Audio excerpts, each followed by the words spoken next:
ਸਮਗਰੀ ਤਿਆਰ ਆ ਉਹ। ਚੰਗਾ ਚੰਗਾ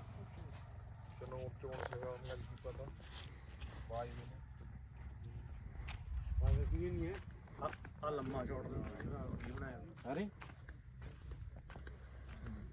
ਕੀ ਹਾਲ ਹੈ।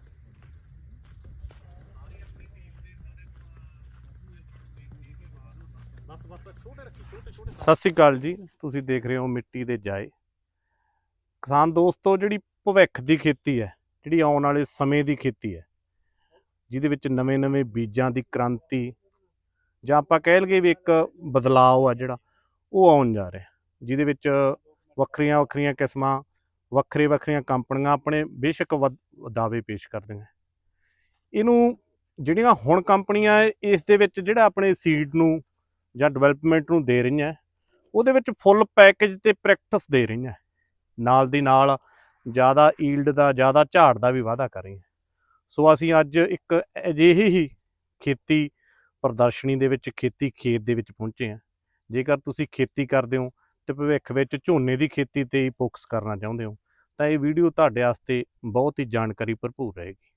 ਅਸੀਂ ਕੋਸ਼ਿਸ਼ ਕਰਾਂਗੇ ਕਿ ਤੁਹਾਨੂੰ ਹਰ ਸਵਾਲ ਦਾ ਜਵਾਬ ਆ ਜਿਹੜਾ ਉਹ ਮਾਹਰਾਂ ਤੋਂ ਲੈ ਕੇ ਦਿੱਤਾ ਜਾਵੇ। ਅੱਜ ਅਸੀਂ ਗੱਲ ਕਰਨ ਜਾ ਰਹੇ ਹਾਂ ਐਡਵਾਂਟਾ ਸੀਡ ਕੰਪਨੀ ਦੇ, ਜਿਨ੍ਹਾਂ ਦਾ ਪ੍ਰਦਰਸ਼ਨੀ ਪਲਾਂਟ ਦੇ ਵਿੱਚ ਆਪਾਂ ਅੱਜ ਖੜੇ ਹਾਂ। ਇਹਨਾਂ ਵੱਲੋਂ ਜਿਹੜੇ ਵੱਖ ਤਰੀਕਿਆਂ ਦੇ ਨਾਲ ਜਿਹੜੇ ਪ੍ਰਦਰਸ਼ਨੀ ਪਲਾਂਟ ਲਗਾਏ ਗਏ ਆ। आओ इस संबंध ਵਿੱਚ ਜ਼ਿਆਦਾ ਜਾਣਕਾਰੀ ਲਈ ਆਪਾਂ ਗੱਲ ਕਰ ਲਈਏ। अपना की शुभ नाम जी?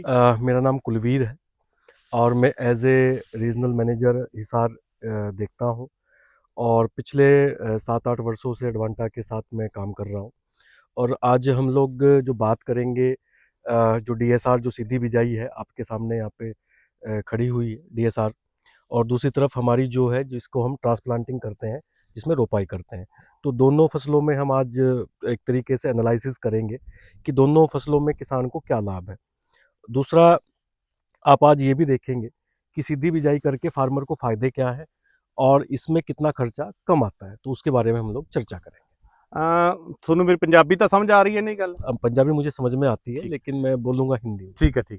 ਇੱਕ ਇਹ ਜਿਹੜਾ ਤੁਹਾਨੂੰ ਕੀ ਕਿਉਂ ਲੱਗਦਾ ਵੀ ਜਿਹੜੀ ਸਾਨੂੰ ਡਾਇਰੈਕਟ ਡੀਐਸਆਰ ਜਾਂ ਡਾਇਰੈਕਟ ਸੋਇੰਗ ਦੀ ਲੋੜ ਪਊਗੀ, क्यों लगता है? देखिए, आज जो युग है वो टेक्नोलॉजी का टाइम है और जब आप देखेंगे कि जैसे हम लगभग हज़ारों साल से जोने की खेती करते हैं, हम सीधी बिजाई नहीं करते थे, हम ट्रांसप्लांटिंग पे जाते थे।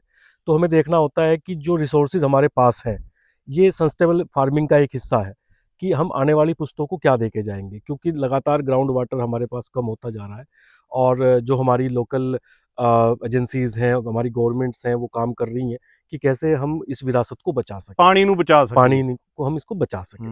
तो आज जब हम बात करते हैं डीएसआर की, तो डीएसआर में 5 से 6 पानी में आप अपनी धान की खेती कर सकते हैं। रुको इत्थे 5 तो 6 पानी दे विच झोना हो जाऊगा? 5 से 6 पानी के बीच में झोना हो जाऊगा।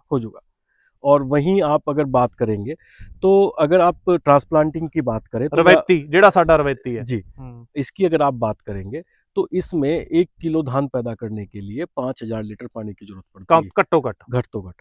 ते एदी अकॉर्डिंग इनू देखिए तां फिर 2000 रह जाऊ। 2000 रह जाऊ। तो ये सारा कुछ जो है सस्टेनेबल फार्मिंग की हम अपने फ्यूचर में जो हमारे पुश्ते आएंगी, जो हमारे बच्चे आएंगे, उनके लिए हम क्या छोड़ के जाएंगे पीछे।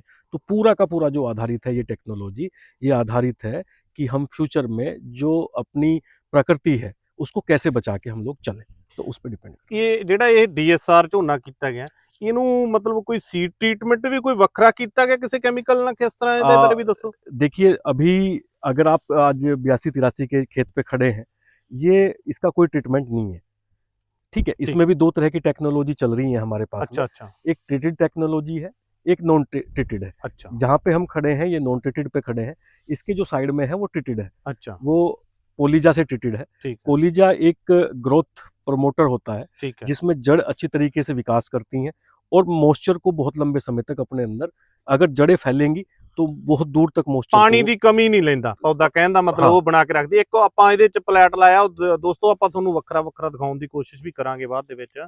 ਇੱਕ ਨੂੰ ਉਪਚਾਰਿਤ ਕਰਕੇ ਲਾਇਆ ਤੇ ਇੱਕ ਅਨੁਪਚਾਰਿਤ। अनुपचारित ਜਿੱਥੇ ਉਪਚਾਰਿਤ ਕਰਕੇ ਲਾਇਆ, ਉਹਨਾਂ ਇਹਨਾਂ ਦਾ ਕੰਪਨੀ ਦਾ ਦਾਵਾ ਜਾਂ ਇਹਨਾਂ ਦੇ ਕਹਿਣ ਦੇ ਮੁਤਾਬਕ ਉਹ ਆਪਦੇ ਜਿਹੜੀਆਂ ਰੂਟਸ ਹੈ, ਜੜ੍ਹਾਂ ਹੈ, ਪ੍ਰਾਇਮਰੀ ਸੈਕੰਡਰੀ, ਉਹਨਾਂ ਦੇ ਵਿੱਚ ਪਾਣੀ ਨੂੰ ਜਮਾ ਰੱਖਣਾ ਜਾਂ ਮਿੱਟੀ ਦੇ ਵਿੱਚ ਸੈੱਲ ਰੱਖਦੀ ਹੈ, ਜਿਹਦੇ ਕਾਰਨ ਪੌਦਾ ਪਾਣੀ ਨੂੰ ਛੇਤੀ ਮੰਗਦਾ ਨਹੀਂ। ਕਿਉਂਕਿ ਦੇਖੋ ਭਵਿੱਖ ਦੇ ਵਿੱਚ ਪਾਣੀ ਦੀ ਤਾਂ ਕੁਦਰਤੀ ਸੋਮਿਆਂ ਦੀ ਤਕਰੀਬਨ ਘਾਟ ਆਉਣੀ ਹੈ। ਹੋ ਸਕਦਾ ਚਲੋ ਪ੍ਰਾਈਵੇਟ ਕੰਪਨੀਆਂ ਇਸ ਤੇ ਕੰਮ ਕਰਨ ਜਾਂ ਯੂਨੀਵਰਸਿਟੀਆਂ ਕੰਮ ਕਰਨ ਦੀ ਇਹਦੇ ਤੇ ਲੋੜ ਤਾਂ ਹੈਗੀ ਹੈ। ਕਿਉਂ ਜੀ, ਇਹ ਗੱਲ ਸਹੀ ਹੈ? बिल्कुल सही है, क्योंकि विरासत में हमें जो है देखिए, आप अगर बात करेंगे तो जो पूरी कार्बन्स है, कार्बन क्रेडिट पे हम लोग काम कर रहे हैं। कर रहे हैं। तो वो कार्बन जो क्रेडिट है वो कैसे उसको यूटिलाइज कर सके, आने वाला जो समय होगा वो पूरा कार्बन पे हम लोग काम करेंगे।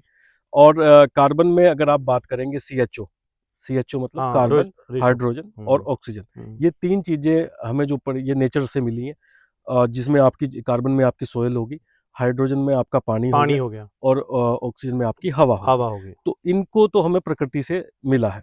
तो ये जो प्रकृति की चीज़ें हैं, तो उसके पास भी, कुदरत के पास भी ये रिसोर्सेज जो है सीमित है। तो ਜੇ ਡਾਕਟਰ ਸਾਹਿਬ ਆਪਾਂ ਗੱਲ ਕਰੀਏ ਤੁਹਾਡੀਆਂ ਜਿਹੜੀਆਂ ਕਿਸਮਾਂ ਹੈ ਪਾਣੀ ਬਚਾਉਣ ਵਾਲੀਆਂ, ਜਿਹੜੀਆਂ ਵੀ ਕਿਸਮਾਂ, ਜਿਵੇਂ ਤੁਸੀਂ ਇੱਕ ਸਵਾ ਧਾਨ ਦੇ ਮੁਕਾਬਲੇ ਦੇ ਵਿੱਚ ਆਪਣੀ ਜਿਹੜੀ ਕੰਪੀਟੀਸ਼ਨ ਦੇ ਵਿੱਚ ਕਿਸਮ ਹੈ 8283, ਜਿਹੜੀ ਇਹਦੇ ਮੁਕਾਬਲੇ ਜੇ ਇਹਦੀ ਗੱਲ ਕਰੀਏ, ਇਹਦੇ ਚ ਕੀ ਇਹੋ ਜਿਹੀਆਂ ਖਾਸੀਅਤਾਂ ਵੀ ਜਿਹੜਾ ਕਿਸਾਨ ਆ ਉਹ 7301 ਨੂੰ ਛੱਡ ਕੇ ਇਹਨੂੰ ਅਪਣਾਊਗਾ? इसमें आपको दो चीज़ें देखनी होती हैं कि आपके नंबर ऑफ जो ग्रेन्स है वो कितने हैं, और सबसे बड़ी बात है जिसमें यहाँ पे आप लोग बोलते हैं फोका, चेपीनेस जिसको बोलते हैं, फोक खाली दाने वो कितने हैं। तो आप अगर बाली को एनालिसिस करोगे, आप बाली को एनालिसिस करोगे तो आप देखेंगे कि लगभग 250 के आसपास इसके अंदर दाने हैं मुंजर च। हाँ, ये थोड़े 8283 में। हाँ जी। और इसमें आप लोग देखेंगे कि कहीं भी ऊपर से नीचे तक फोक नहीं दिखाई दे रही है। ये सारे आए कि ये तो नहीं कल्ला भरी मंजरी नहीं, आप देखिए, एक बार आप देखिए, दिखावे। इसको देखने के लिए आपको इसको भी देखने का तरीका है। जब आप बूटे को पकड़ेंगे तो इसमें देखना होता है कि इसमें दो तरह के प्लांट होते हैं। एक होता है पेरेंट प्लांट। पेरेंट प्लांट देखने के लिए आपको क्या करना पड़ता है, इस तरीके से बूटे को हाथ में लें और इस तरीके से आप इसको देखें। तो ये जो प्लांट है, ये वो प्लांट है जो सबसे पहले नर्सरी से खेत के अंदर आया है। ठीक है। तो उसमें आप देखेंगे कि इसमें पूरे के पूरे जो दाने हैं वो ऊपर तक फिल हुए हैं, भरे हुए हैं, कोई भी इसमें गैप नहीं है। ठीक है। दूसरा जो स्पाइक है, इसको बोलते हैं स्पाइक। इसके अंदर इस स्पाइक में आप देखेंगे कि कोई भी स्पाइक इसके अंदर खाली नहीं है। उसी तरीके से आपको देखना होता है कि जो बूटा नीचे से ऊपर तक आ रहा है, कोई ऐसा बूटा तो नहीं है कि जिसमें दाने ना हो। वो भी आपको देखना पड़ता है कि प्रोडक्टिव प्लांट सारे के सारे जो टिलर्स आए हैं वो प्रोडक्टिव है या नहीं है, वो भी आपको इसमें देखना होता है। और की खासियत है जेडी और इसकी जो सबसे अच्छी खास बात ये है कि जब आप इसकी सेलिंग करेंगे, आप इसके ग्रेन को देखें, इसमें नोक नहीं है। ठीक है। जो सबसे बड़ा कारण है, जो हमारे सेलर भाइयों के लिए है, इसके अंदर नोक नहीं है। नोक ना होने की वजह से जब आप इसको ग्रेन को देखेंगे, ये देखिए, इसमें नोक ना के बराबर, बिल्कुल नहीं, हाँ, ना के बराबर है। तो ब्रोकन जो होगा, यानी कि सेलिंग, जब सेलिंग करेगा सेलर, तो इसमें ब्रोकन ना के बराबर, यानी कि आप कह सकते हैं मिलिंग क्वालिटी है, मिलिंग क्वालिटी वो हाई है ते जेडी सेलर दी मनपसंद होगा। तो इसमें आपको ये भी देखना पड़ेगा। हमें किसान के साथ साथ हमें राइस मिलर को भी देखना है कि कहीं ऐसा तो नहीं है कि जब वो सेलिंग करेगा तो टुकड़ा ज्यादा आ जाएगा। तो इसमें टुकड़ा जो है ना के बराबर आएगा, क्योंकि इसकी जो नोक है वो बाद तक मोटी है। ठीक। अगर इसकी नोक बाद में जाके पतली पड़ेगी तो ब्रोकन आने के चांसेस ज्यादा। ਤੇ ਇਹ ਦੇਖ ਆਪਾਂ ਵੈਸੇ ਤਾਂ ਲਾਈਵ ਵੀ ਦੋਨਾਂ ਦਾ ਕੱਟ ਕੇ ਆਪਾਂ ਵੇਟ ਕਰਾਂਗੇ ਝਾੜ ਕੀ ਦਾ ਕਿੰਨਾ ਆਉਂਦਾ। बिल्कुल। बाकी कल तक तो हार्वेस्टिंग हो जानी है। कंपनी क्लेम की है? कंपनी की अगर हम अभी तक बात करें तो जो प्रोडक्टिविटी इस प्रोडक्ट की है, पहले तो हम आपको बताएंगे कि ये इसका तीसरा साल है, अगले साल से ये कमर्शियल हो जाएगा। अच्छा, फार्मर के पास चला जाएगा। अभी तक अगर इस प्रोडक्ट की हम बात करें, अगर आप हरियाणा की बात करें तो हरियाणा में कुरुक्षेत्र डिस्ट्रिक्ट में इसकी जो पैदावार है इस साल जो रिपोर्ट हुई है वो 37 कुंटल हुई है। यहाँ के डाटे अभी आने बाकी है। एक ਜਿਹੜੀ ਸਾਰਿਆਂ ਨਾਲ ਚਲੋ ਝੋਨਾ ਤੁਹਾਡਾ ਵਧੀਆ ਹੋਊਗਾ, ਇੱਕ ਆਪਾਂ ਹੋਰ ਵੈਰਾਈਟੀ ਵੀ ਤੁਹਾਡੀ ਜਿਹੜੀ ਦੂਜੀ ਵਿੱਚ ਵਿਖਾਉਣ ਦੀ ਵੀ ਕੋਸ਼ਿਸ਼ ਕਰਾਂਗੇ ਕਈ ਵਾਰ ਕੀ ਹੈ ਵੀ ਫਾਰਮਰ ਦੀ ਸਭ ਤੋਂ ਵੱਡੀ ਜਿਹੜੀ ਆਪਾਂ ਕਹਿ ਦਈਏ ਸ਼ਿਕਾਇਤ ਰਹਿੰਦੀ ਹੈ ਜਾਂ ਸਮੱਸਿਆ ਰਹਿੰਦੀ ਹੈ ਪਿਛਲੇ ਸਾਲਾਂ ਦੇ ਵਿੱਚ ਵੀ, ਜਿਵੇਂ ਆ ਤੁਸੀਂ ਹੋਰ ਕੰਪਨੀਆਂ ਦਾ ਜਿਵੇਂ ਨਾਂ ਲਿਆ, ਕਿਸੇ ਸੀਡ ਦੀ ਜਦੋਂ ਡਿਮਾਂਡ ਆਉਂਦੀ ਹੈ ਕੰਪਨੀ ਸਪਲਾਈ ਚੇਨ ਘੱਟ ਕਰਦੀ ਹੈ, ਕੀ ਹੁੰਦਾ ਉੱਥੇ ਇਸ ਚੀਜ਼ ਦੀ ਬਲੈਕ ਮਾਰਕੀਟਿੰਗ ਵੀ ਚੱਲ ਪੈਂਦੀ ਹੈ, ਕਿਤੇ ਆਪਣੀ ਇਹ ਗੱਲ ਤਾਂ ਨਹੀਂ ਹੋਊਗੀ? देखो, इसमें आपको दो चीज़ों का हमेशा ध्यान रखना पड़ेगा। इसमें हमेशा दो चीज़ों का आपको ध्यान रखना पड़ेगा। अडवांटा की अगर हम बात करें तो 1967 से हम लोग किसान के बीच हैं। 1967 से आज तक हम लोगों ने कभी अडवांटा का नाम ब्लैक मार्केटिंग में नहीं आया है। लगभग 87 देश में हम लोग काम कर रहे हैं। हमारे पास वर्ल्ड लेवल की R&D है और लगभग ये भी हमारा एक रिसर्च सेंटर है। ये किसान का खेत भी हमारा रिसर्च सेंटर है, यहाँ पे भी हम रिसर्च कर रहे हैं। तो कभी आपने देखा नहीं होगा, हम वर्ल्ड क्लास चारे के बीज फार्मर को अवेलेबल कराते हैं। कभी आपको ऐसा लगा हो कि कभी एडवांटा इस चीज में लिप्त रही हो? ਜੇ ਹੁਣ ਡਾਕਟਰ ਸਾਹਿਬ ਆਪਾਂ ਤੁਹਾਡੀ ਦੂਜੀ ਵੈਰਾਈਟੀ ਦੀ ਗੱਲ ਕਰ ਲਈਏ, ਜਿਹੜਾ ਇਹਦਾ ਟਾਈਮ ਪੀਰੀਅਡ ਆ, ਜਿਹੜੀ ਦੂਜੀ ਆਪਾਂ ਵੈਰਾਈਟੀ ਦੇ ਰਹੇ ਆ ਤੁਸੀਂ 86 76, ਇਹ ਜਿਹੜੀ ਕੰਪੀਟੀਸ਼ਨ ਦੇ ਵਿੱਚ ਹੈ ਸਵਾ ਦੇ 7501 ਦੀ ਹੈ ਨਾ, ਬਿਲਕੁਲ। ਤੇ ਇਹਦਾ ਜਿਹੜਾ ਟਾਈਮ ਪੀਰੀਅਡ ਹੈ ਆਪਣਾ ਦੂਸਰੀ ਨਾਲੋਂ ਕਿੰਨਾ, ਜੇ ਐਡਵਾਂਟਾ ਦੀ ਜਿਹੜੀ ਆਪਣੀ ਪਹਿਲਾਂ ਵਾਲੀ ਵੈਰਾਈਟੀ ਸੀ ਸ਼ਾਰਟ टाइम सी, ਉਹਦੇ ਨਾਲੋਂ टाइम पीरियड ਦਾ ਕਿੰਨਾ ਫਰਕ है? देखिए, हमारे जो किसान हैं वो दो तरीके के किसान हमारे पंजाब में है अगर बात करें तो, क्योंकि ये पोटैटो का भी एरिया हमारे पास है। हाँ, तो या सब्जी किसी को लगानी है, मटर लगानी है, मटर की खेती करनी है, गोभी की खेती करनी है, तो वो वैरायटी सुटेबल लगभग आपका 115 दिन में बीज से बीज वो आपका खेत खाली करेगी। 82-83 यानी मूंगी वाले खेतां मूंगी वाले वास्ते, खेतों आलू वाले वास्ते, खेतां आलू वाले खेतों वास्ते, सब्जियां मटर मटर वाले खेतों वास्ते। वहीं अगर आप बात करेंगे 86-76 की, तो 86-76 एक ऐसी वैरायटी है जो 135 दिन में सीड टू सीड आपका खेत खाली करेगी। ठीक है, 135 दिन में। ठीक, वो तो दिन वध लेना है। उससे 10-15 दिन फालतू ते लेगा। यील्ड वाइज अगर बात करें, इसका जो यील्ड पोटेंशियल है, इसका ये दूसरा साल है। पिछले साल अगर आप बात करें तो आपका 39 कुंटल 40 कुंटल के आसपास इसकी यील्ड प्रति एकड़ में देखी गई है। वहीं अगर आप बात करेंगे इस वैरायटी की, तो इस वैरायटी की सुंदरता है इसका दाना। कई जगह आप जब देखेंगे, बात करेंगे, तो इसका जो ग्रेन है वो लॉन्ग सिलेंडर ग्रेन है।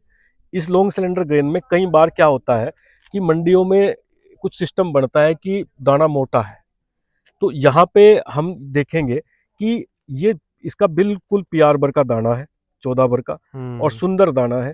जो मंडियों में कभी अगर इस तरह की दिक्कत आती है कि भाई मोटे धान में दिक्कत आ रही है, लंबा चावल ਜਿਹਨੂੰ ਜਿਵੇਂ PR 111 ਸੀ, 111 ਜਿਹੜਾ ਜਿਵੇਂ ਮਿਲਿੰਗ ਵਾਲਿਆਂ ਦੀ ਪਸੰਦ ਸੀ, मिलिंग वालों की पसंद थी। तो उस तरीके का इसका ग्रेन है। अगर आप बाली की लंबाई की बात करें तो लगभग 11 इंच की लंबाई है और पूरा फिलर, मतलब पूरी फिलिंग है, आप देखेंगे। और अगर आप स्पाइकलेट यानी कि जो पूरी स्पाइकलेट है आपकी, ये इसकी अगर फर्टिलिटी की बात करें तो 75% फर्टिलिटी है।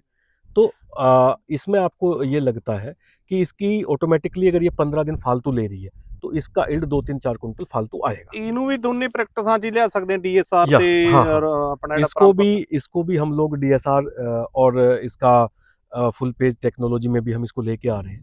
और DSR और सिंपल विधि के द्वारा जो हमारी परंपरागत खेती है जिसमें हम रोपाई करते हैं, उसके तहत भी इसकी खेती की जा सकती है। ਅੱਛਾ ਵੀ ਇਹ ਸਾਰੇ ਥਾਵਾਂ ਤੇ ਚੱਲੂਗਾ? चलेगा। ਠੀਕ ਹੈ। ਇਹਦੀ ਜੇ ਆਪਾਂ ਗੱਲ ਕਰੀਏ ਝਾੜ ਨਾਲ ਜਾਂ ਉਹਦੇ ਨਾਲ, ਇਹਦੀ ਆਉਣ ਵਾਲੇ ਟਾਈਮ ਦੇ ਵਿੱਚ ਇਹਨਾਂ ਚੀਜ਼ਾਂ ਦੀ ਮੰਗ ਰਹਿਣੀ ਹੈ? बिल्कुल रहनी है, क्योंकि टेक्नोलॉजी वाइज जब आप जाओगे तो जैसे हमारी पहले भी बात हुई है कि हम लोग जो प्राकृतिक संसाधन है उनको कैसे हम लोग संरक्षित करें, उसको लेके हम लोग काम कर रहे हैं। ਜਿਵੇਂ ਹੁਣ ਵਿੱਚ ਬਹੁਤ ਸਾਰੀਆਂ ਵੈਰਾਈਟੀਆਂ ਜਿਹੜੀਆਂ ਕੁਝ ਤਾਂ ਪੁਰਾਣੀਆਂ ਹੋ ਚੁੱਕੀਆਂ, ਵਿੱਚ ਕੁਝ ਨਵੀਆਂ ਵੈਰਾਈਟੀਆਂ ਵੀ, BLB ਤੇ ਹੋਰ ਕਈ ਇਸ ਤਰ੍ਹਾਂ ਦੇ ਕਈ ਫੰਗਸ ਨਾਲ ਪੀੜਤ ਹੋ ਚੁੱਕੀਆਂ। बिल्कुल। ਕੀ ਆਪਣਾ ਇਸ ਤੋਂ रोग तो रहता है बैक्टीरियल तो? या अभी अगर आप बात करेंगे तो अगर 82-83 पे जैसे हम लोग बात कर रहे थे पहले, तो BLB टॉलरेंट है और ट्रीटेड है, जेनेटिकली मॉडिफाइड है। उसी तरीके से जो आपको हाइब्रिड दे रहे हैं, आप देखेंगे कि अब लगभग प्लांट की एज हो चुकी है, और प्लांट की एज हो चुकी है तो ये फ्लैग लीफ मैं आपको तोड़ के दिखाता हूँ। क्या इस फ्लैग लीफ पे कहीं आपको देखो कहीं पॉइंट स्पॉट दिखाई दे रहा है क्या? BLB का कोई पॉइंट स्पॉट इसके ऊपर नहीं है। तो आप ये देखेंगे कि जब पॉइंट स्पॉट आता है तो जाहिर सी बात है कि BLB का इन्फेक्शन आपको देखने को मिलेगा। तो आप पूरे खेत में देखें तो कहीं भी आपको BLB का इन्फेक्शन दिखाई नहीं देगा। ਤੇ ਜਿਹੜਾ ਚਾਹੇ ਆਪਣਾ 82-83 ਸੀ, ਚਾਹੇ ਆਪਣਾ 76, की रिकमेंडेशन अपनी यूरिया दी? देखिए, यूरिया जब आप टेक्नोलॉजी के साथ जाते हैं तो यूरिया का आपको ध्यान रखना पड़ेगा। यूरिया घट 1.5 से 2 बैग इसके लिए सफिशिएंट होते हैं, उससे ज़्यादा यूरिया नहीं देना चाहिए। दूसरा, इसको बैलेंस डाइट की ज़रूरत पड़ती है। कभी भी जब आप धान की अच्छी खेती करें तो उसको सल्फ़र की भी ज़रूरत है, उसको थोड़ा फ़ॉस्फ़ोरस की भी ज़रूरत है। तो उसी हिसाब से आप अगर आप हाइब्रिड की रिकमेंडेशन की बात करें तो ज़्यादा से ज़्यादा 1 bag DAP, 25 kilo potash, 1.5 bag urea 3 बार में और 45 दिन के अंदर-अंदर उसको पूरा करें। कभी भी आप मतलब 45 दिन जब आपके ट्रांसप्लांटिंग हो चुके हों, तो 45 दिन के बाद यूरिया डालने की कोशिश ना करें, ਬੰਦ ਕਰ ਦੋ। बंद कर दें, ਅੱਧੀਆਂ ਬਿਮਾਰੀਆਂ ਤਾਂ ਹੀ ਘਟ ਜਾਣੀਆਂ। तब घट जाती है। ਹੂੰ और 45 दिन के बाद जो अपना पानी है, हूँ, उसको पानी को अगर आपने सिंपल रोपाई कर रखी है, रोपाई के थ्रू आप जा रहे हैं, तो पानी को आप गिल्ले नाक के लगाएं, हूँ। कभी भी उसको पूरा पानी ना दें। ਦੋਸਤੋ ਕਿਸਾਨ ਦੋਸਤੋ ਇੱਕ ਗੱਲ ਜ਼ਰੂਰ ਚੇਤੇ ਰੱਖਿਓ, ਅਸੀਂ ਵੀ ਇਹਨਾਂ ਦੇ ਜਿਹੜੇ ਝਾੜ ਦੇ ਦਾਅਵੇ ਆ ਉਸ ਨੂੰ ਜਿਹੜਾ ਅਸੀਂ ਲਾਈਵ ਇਹ ਚ ਜ਼ਰੂਰ ਆਪਾਂ ਚੈੱਕ ਕਰਾਂਗੇ। ਇਹ ਡਾਕਟਰ ਸਾਹਿਬ ਇਸ ਕੰਮ ਲਈ ਤਾਂ ਤਿਆਰ ਹੈ ਜੀ, ਆਪਾਂ बिल्कुल, ਕਰਾ बिल्कुल। ਸਕਦੇ ਲਾਈਵ ਝਾੜ ਨੂੰ। अभी हम यहाँ पे प्रैक्टिकल कर रहे हैं। हम्म, अभी हम 5 बाई 5 को हार्वेस्टिंग करेंगे और लगभग 3 जगह से करेंगे। हमारे प्रोग्राम जो था अभी चलेगा शाम तक। ठीक है। तो हम इसको पूरा 5 बाई 5 हार्वेस्ट करेंगे। उसके बाद में फिर जो फार्मर की प्रैक्टिस पे बाई कंबाइन जब उसका ਪਰ ਜ਼ਰੂਰ ਬੋਲ ਕੇ ਦੱਸੋ ਜੀ, ਤਾਂ ਕਿ ਜੇ ਕਿਸੇ ਦਾ ਕੋਈ ਸਵਾल ਹੋਵੇ ਤਾਂ ਤੁਹਾਡੇ ਨਾਲ ਗੱਲ ਕਰ ਸਕੇ। मेरा जो मोबाइल नंबर है 86 070 63 300 86070 63 300। 63300 ਇਹ ਮੋਬਾਈਲ ਨੰਬਰ ਡਾਕਟਰ ਸਾਹਿਬ ਦਾ, ਭਾਈ ਤੁਸੀਂ ਇਹਦੇ ਨਾਲ ਗੱਲ ਵੀ ਕਰ ਸਕਦੇ ਹੋ। ਬਾਈ ਆਪਣਾ ਨਾਂ ਕੀ ਹੈ ਜੀ? ਭੁਪਿੰਦਰ ਸਿੰਘ। ਤੇ ਜਿਹੜਾ ਆਪਾਂ ਝੋਨਾ ਲਾਇਆ ਇਸ ਵਾਰ, ਕੀ ਲੱਗਦਾ ਤੁਹਾਨੂੰ, ਕਿਵੇਂ ਹੈ ਮਨ ਨੂੰ ਲੱਗਿਆ ਇਹ ਕੁਝ ਚੰਗਾ ਲੱਗਿਆ ਕਿ ਨਹੀਂ? ਇਹ 'ਚੋਂ ਇਹ ਠੀਕ ਹੈ। ਠੀਕ ਹੈ। ਕਿੰਨੀ ਕੁ ਯੂਰੀਆ ਪਾਈ ਹੈ? ਯੂਰੀਆ ਅਸੀਂ ਦੂਜੇ ਝੋਨੇ ਦੇ ਬਰਾਬਰ ਹੀ, ਇਹ ਜਿਹੜਾ ਬੀਜਾ ਉਹਦੇ 'ਚ ਘੱਟ ਪਾਈ ਹੈ, ਅੱਛਾ, ਉਹਦੇ ਨਾਲ 31 ਨਾਲ ਉਹਦੇ 'ਚ ਘੱਟ ਪਾਈ ਹੈ। ਜਿਵੇਂ ਤੁਸੀਂ ਕਹਿੰਦੇ ਇਹ ਡਰਦੇ ਆਏ ਨੇ ਬੀਜਿਆ, ਕੋਈ ਪੱਠੇ ਪੁੱਠੇ ਨਹੀਂ ਹੋਏ, ਕੋਈ ਨਹੀਂ, ਨਦੀਨ ਤਾਂ ਨਹੀਂ ਜ਼ਿਆਦਾ ਹੋਇਆ? ਨਹੀਂ, ਇੱਕ ਅੱਧੀ ਸਪਰੇਅ ਤਾਂ ਕੀਤੀ ਹੋਣੀ? ਇਹ ਦੋ ਕਰੀਆਂ ਹੈ। ਅੱਛਾ, ਦੋ ਕੀਤੀ। ਪਹਿਲਾਂ ਸਾਥੀ ਸੜਕਦੀ ਸੀ ਉੱਤੇ ਹਾਂ। ਉੱਧਰ ਦੇ ਹਾਂ, ਮੁੜ ਕੇ ਨੌਵੀਂ ਗੋਲਡ ਦੀ ਕਾਪੀ ਹੈ। ਤੇ ਉਦੋਂ ਬਿਨਾਂ ਹੀ ਮੰਨ ਲਓ ਕੋਈ ਖਾਸ ਇਹਨੂੰ ਫੰਗੀਸਾਈਡ ਰੋਗ ਆਵੇ, ਨਾ, ਕੋਈ ਨਾ। ਡੋਗੀ ਪੈ ਗਈ ਜਾਂ ਕੋਈ ਬੁਰਾ ਹਾਲ ਹੈ, ਇਹ ਜੀ ਤਾਂ ਕੋਈ ਗੱਲ ਨਹੀਂ? ਕੋਈ ਨਹੀਂ, ਦੂਜੇ ਦਿਨ ਜਿਵੇਂ ਪਹਿਲਾਂ ਤੇ ਦੂਜੇ ਤੇ ਸਪਰੇਹਾਂ ਕੀਤੀਆਂ ਉਵੇਂ ਇਹ ਤੇ ਕੀਤੀਆਂ ਠੀਕ ਹੈ। ਰੂਟੀਨ 'ਚ। ਤੇ ਅੱਗੇ ਤਾਂ ਤੁਹਾਡੇ ਵੱਡੇ ਤੋਂ ਪਤਾ ਲੱਗੂ, ਤੁਸੀਂ ਕਿਰਾਂ ਤੋਂ ਮਨ ਤੁਹਾਡਾ ਸੈਟੀਸਫਾਈ ਹੈ? ਹਾਂ ਠੀਕ ਹੈ। ਤੇ ਜਿਵੇਂ ਤੁਸੀਂ ਦੱਸਦੇ ਤੁਹਾਡੇ ਰਿਸ਼ਤੇਦਾਰ ਵੜਦੇ ਆ, ਕੀ ਰਿਪੋਰਟ ਆਉਂਦੀ ਹੈ ਵੀ ਇਹੀ ਚੋਂ ਇਹਦੀ ਹਾਂ। ਵੈਰਾਈਟੀ? ਉਹ ਤਾਂ 4-5 ਸਾਲ ਹੋ ਗਏ ਲਾਉਂਦੇ ਨੂੰ ਇਹ ਸਾਰੀ ਇਹ- ਵੀਡ ਨੂੰ। ਇਹੀ ਕਿਸਮ? ਠੀਕ ਹੈ, ਹਾਂ 7501 7701 ਉਹ ਬਹੁਤ ਚਿਰ ਹੋ ਗਏ ਲਾਉਂਦੇ ਉਹਨੂੰ। ਠੀਕ ਹੈ। ਹੂੰ। ਉਹ ਲਾਉਂਦੇ ਹੀ ਆ ਰਹੇ ਆ। ਹਾਂ ਤੁਹਾਡਾ ਵੀ ਜੇ ਠੀਕ ਰਿਹਾ ਤੁਸੀਂ ਅਗਲੇ ਸਾਲ ਤੋਂ ਹਾਂ, ਲਾਇਆ ਹਾਂ, ਕਰੋਗੇ? ਬੀਜਾਂਗੇ ਅਸੀਂ। ਬਹੁਤ ਮਿਹਰਬਾਨੀ।